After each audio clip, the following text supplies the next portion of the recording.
nha na ba đấy ảo nó cho ngoan về cho lợn ruồi chẳng nè chạy ta mình ra mình lợn ruồi ở vốn ngoan phê và bây giờ là đo co thôi đi ô thấy ngoan phê trong vốn mình ra phê cặp đo là tua đo lại đi đo lại đi ô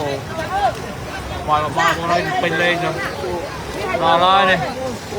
nó phải chấm năm một con này đo lại to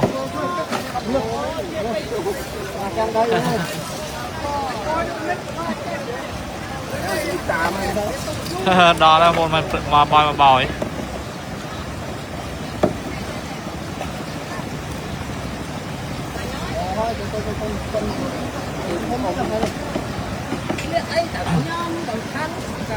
hai tiền nó khách cút đây là nguồn điện mà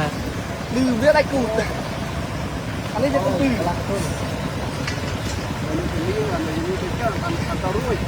là đi đánh cút đây nguồn không phải đánh cút sao